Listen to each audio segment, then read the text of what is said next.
All right, guys, we're back at the Disc Barn today with none other than Mr. Ezra.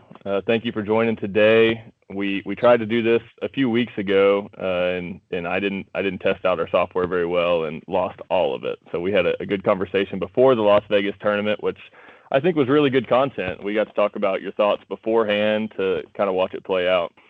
So it kind of sucked to lose that because we could have had before and after. So yeah, it had a chill vibe too. So it was a fun one. It was really fun.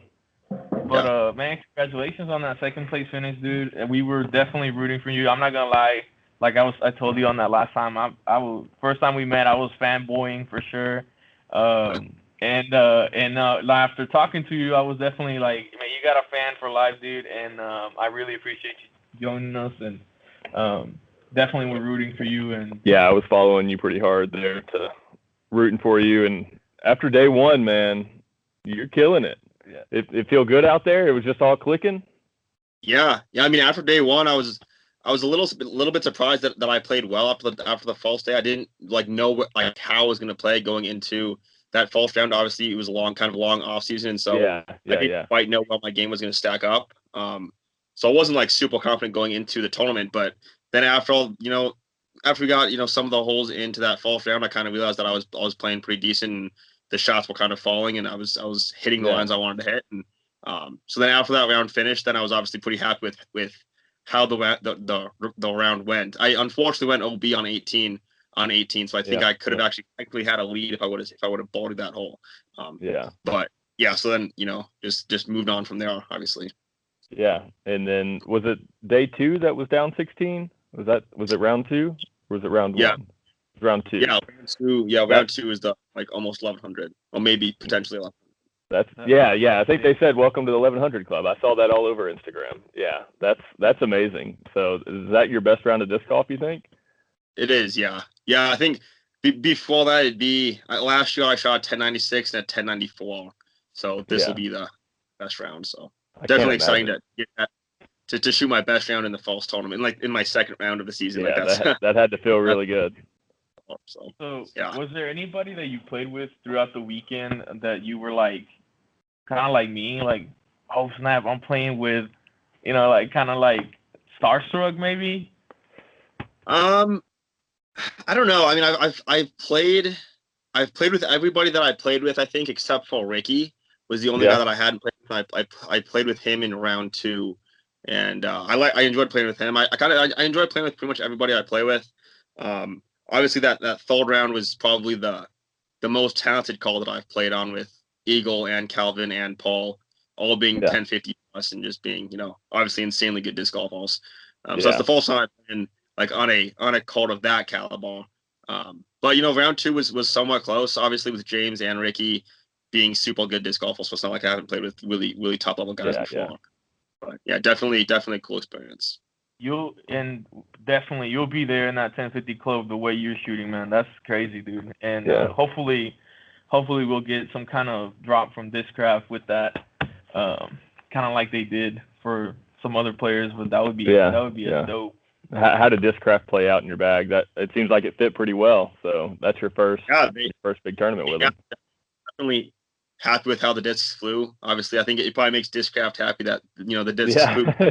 I'm sure they were all celebrating, whoever's decision this was just got a raise for sure.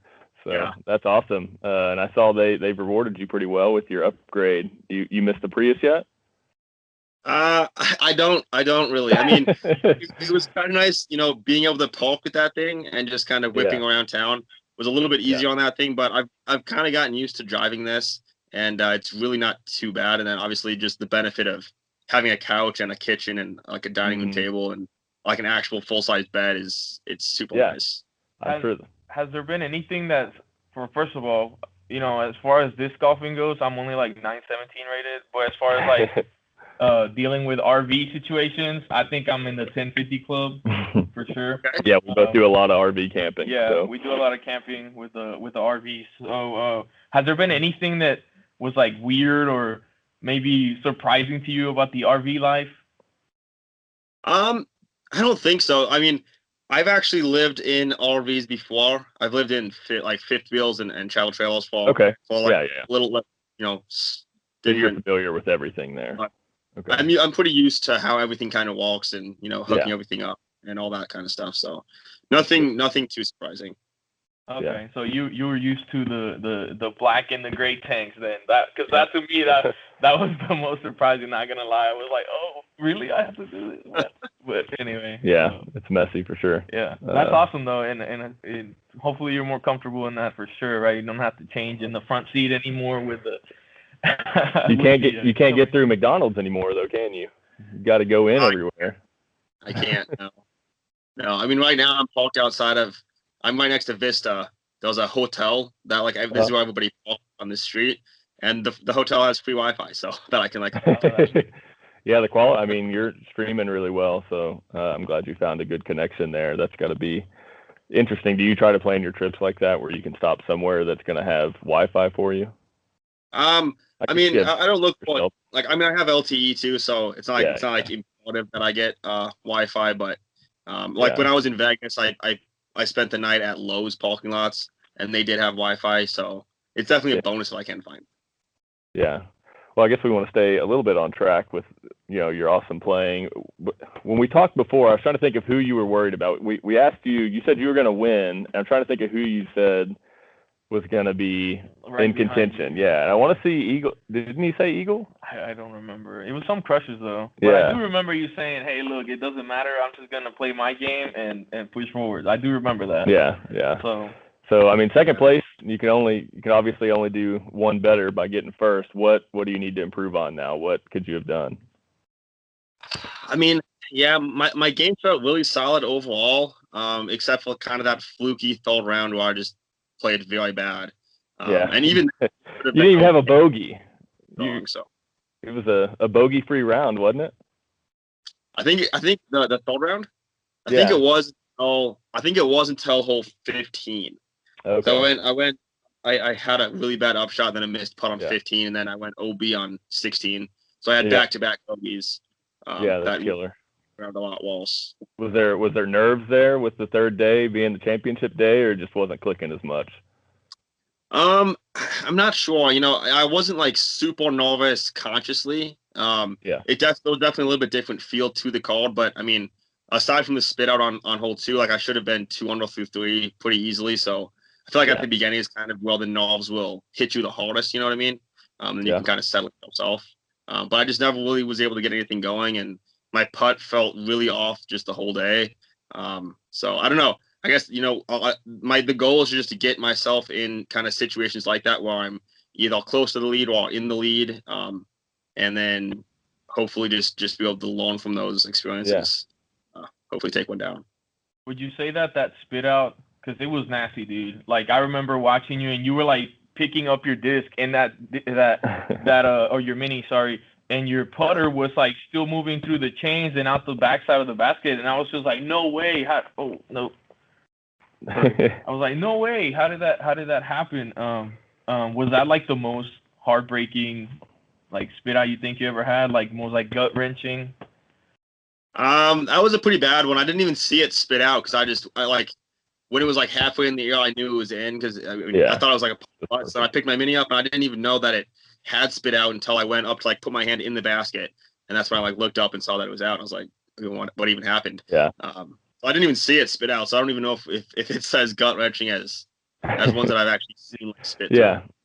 But it always kind of stinks to get a spit out like that because you kind of lose confidence in the basket at that point, which is not very good for the mental game. You want confidence that if you make the putt, the basket does its job, and unfortunately, it just didn't do it that time. I think you got no mess on that shot. I don't know if you got a chance to consume that round yet from Joe Mess, but I'm pretty sure they put you on no mess because and I remember you looking around like, wait, what? And they had you on slow mo and everything. I was like, dude, that's gotta feel terrible. But you brought it back. You ended up coming back to second place, but that was.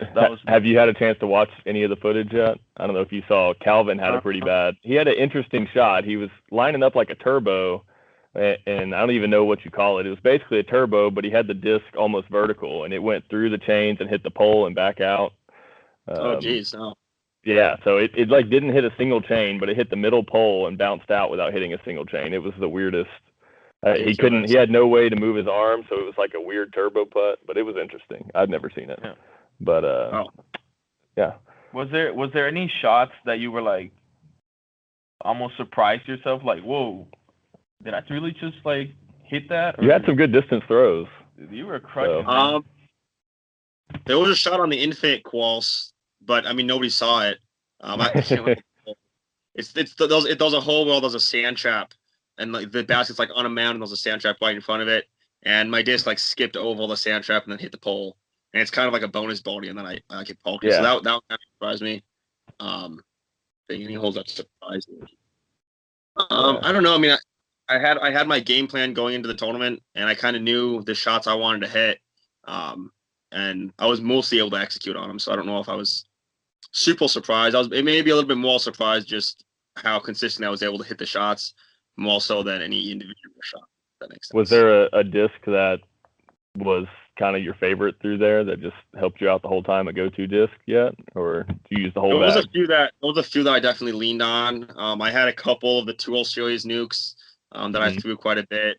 I had an ESP nuke that I threw quite a bit, and then a couple of Raptors that I threw a lot as well. So those would probably be some of the ones that I really tended to lean on.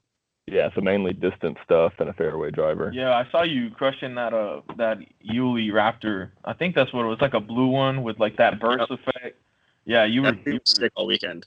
Yeah. Yeah, you were killing it with that for sure. Oh, has he got it? There we go. Where's the MVP? Okay. Yeah. Awesome. How was those greens look ridiculously fast? That had to be something, because you can't train for that year round, right? That's a special occasion. It's definitely a different style playing on that course than almost any other stop on 2-hole. I think here at Phoenix we get somewhat similar skips as far as the ground being so dead and just short grass. So you definitely have to account for that skip a lot more than other courses, and so a lot of times you have to almost just play the shot low and just let it slide up to the basket instead of trying to spike down, because you can't really control the skip as easily. So definitely, but I kind of like it. Yeah, it looked like y'all were playing Disc Golf Valley out there. I don't know if you play the game, but it skips like crazy on there. Some crazy sliding, and if the developers are listening, let's fix it. Yeah. Have you heard of Elevation Disc Golf yet? They're a real new company. They just have one mold. They're coming on the show Friday, but they have a mold that's, I don't know if it's silicone or rubber or what it is, but it's meant to not slide. I mean, it sticks exactly where it lands. It's the most malleable, floppiest disc you'll ever hold, but it probably would have been really nice to have in Vegas. It's interesting. We're going to have it and have a review for it. So cool. That'll be sweet. Yeah, we'll see if that catches on. They're working on some second mold now. But going forward, I guess now we've got Waco next. You doing anything different to prepare for that? How do you prepare for going from Vegas, where it's, you know, I wouldn't say it's not as technical, right? The trees aren't there. It's a lot of crusher shots, and I guess, I mean, a lot of touch too, because you got to land it in the right spot. But how are you preparing for Waco? It's definitely a different style. I mean, this weekend we've got the Memorial, so I'm kind of trying to focus on this one for the time being. But then when I do get to Waco next week, it'll just be practicing the quals and then figuring out exactly what disc I want to throw for each shot, and then making sure that I have those angles kind of dialed in. Because that quals is pretty unique in the fact that you have half of it open and kind of attackable in that way, and then half of it in the woods. And I actually like both sides of it. So definitely excited to go back to that. To go back to that. Yeah, and I didn't want to skip over the Memorial. Yeah. You excited about that? You all prepared, ready to go, locked and loaded? I mean, I feel good as of now. Yeah, I mean, I tee off tomorrow with really cool calls, so I'm excited for that. I like both courses quite a bit, and I think they both fit pretty well to my game. So I think, you know, if I play well again, I should have another good chance of winning. You changing your bag at all? You take anything out compared to the Las Vegas? I changed it a little bit, mostly because I added some molds, just like some backups basically for fountain in case I do go in the water. And I can have backup wrapped on balls or something like that. That's true. So that's the main change. Yeah, and you're carrying a grip bag, right? Yep. Yeah, that's right. He's a pound bag guy. I like to give him crap. But awesome. What else you got? I actually had a question. You mentioned that you had a cool card. Could you let us know who is that? Who are you playing with? Yeah. Kayla Visca is one of my favorite guys to play with. I played with him once last year at his tournament at Resolve. That was really fun. Play with Paul McBeth. Obviously, that's cool. Yeah. And Anthony Bella as well, I believe. Yeah. So, okay. Some crushers. Yeah, some crushers for sure. Yeah. That will be a really fun card. Yeah. Unfortunately, it's not being filmed, right? There's I'm not sure. I haven't seen any media teams out here. I would assume Jomez would not be here. So I mean, I could see like Gatekeeper or maybe GK showing up and filming. I think Terry Miller is out here, but I'm not sure if he plans on filming any rounds. So not sure. Yeah. It would be. I mean, although I guess since it's not a pro tour event anymore, it's unfortunate that it's not getting the attention. But that's for another topic. Yeah, man, we're looking forward to watching you on play the Texas courses. I personally played the Beast. It definitely ate my lunch.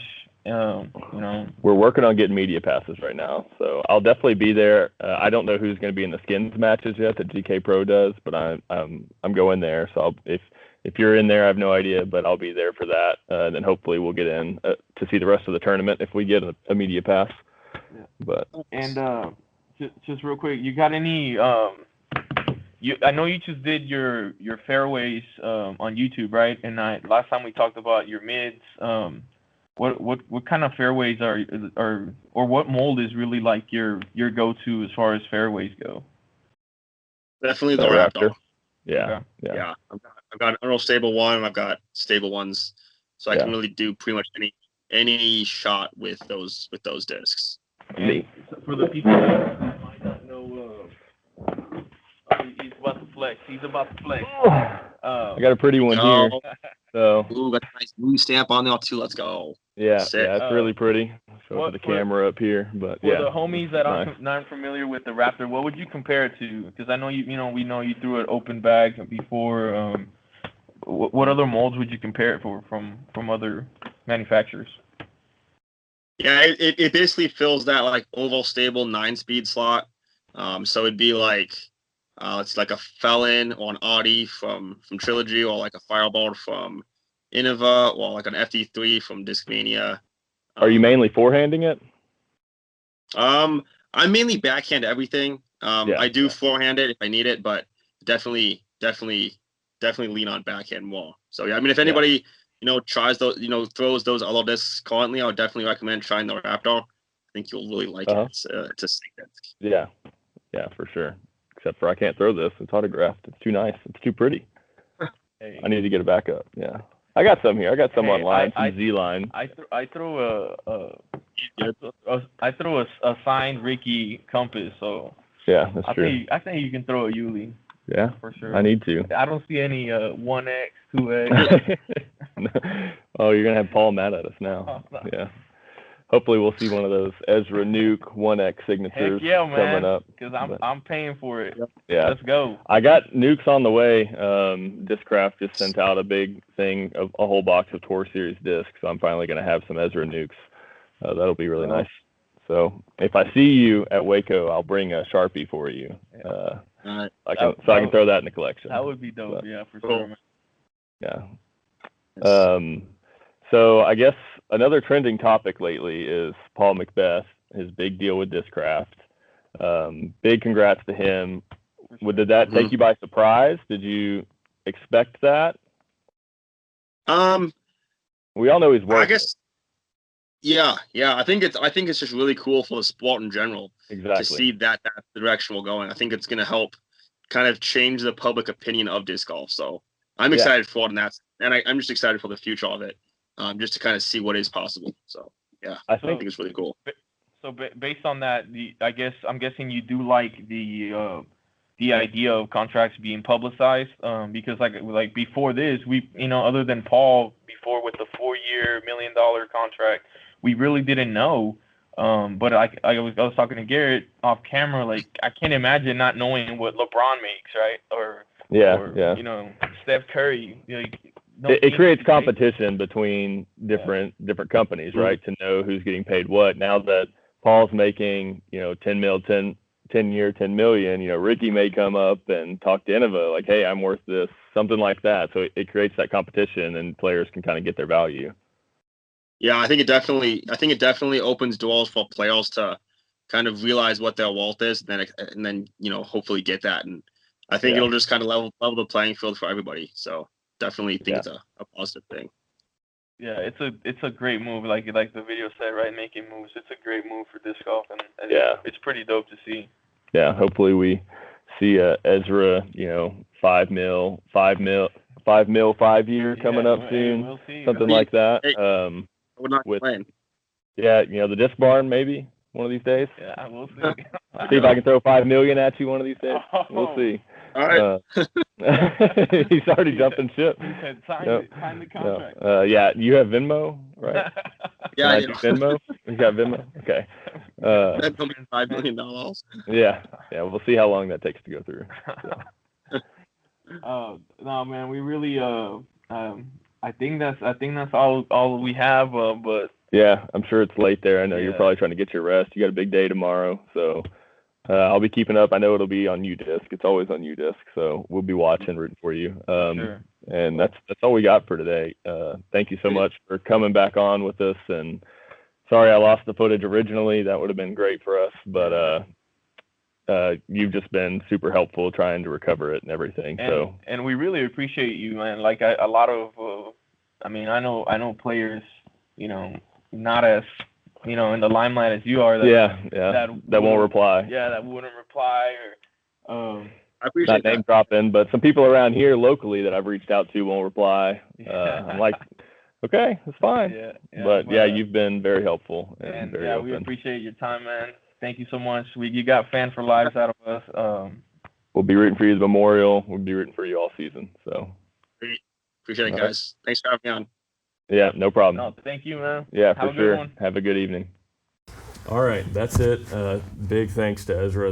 That was really awesome for him to come back on. You know, he got second place at Las Vegas Challenge, and then that night he was messaging me offering to come back on the show after I screwed up the first audio there, the audio and video. It just all screwed up the first time. So it was fixed this time. It's working. Thank you so much for coming on, Ezra. That was perfect. That was super humble dude. We really appreciate you giving us the time to talk for a second time. And definitely go follow him on Instagram, guys. Check out his YouTube videos, subscribe.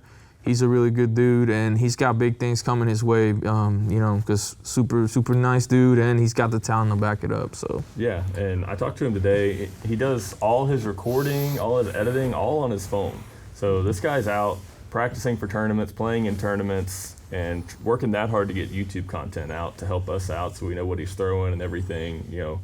I mean, he's working hard. Yeah, he's got the drive for sure. And coming on our show, coming on tons of shows. He was just on the Nick and Matt show. I mean, he's all around. Yeah, so don't be surprised. He's gonna be signing his name on your disc with a 1X pretty soon. Yeah, very soon. So he's got so much potential with being so new to the disc golf sport in terms of Pro Tour and everything. So I'm pretty excited to watch him going forward.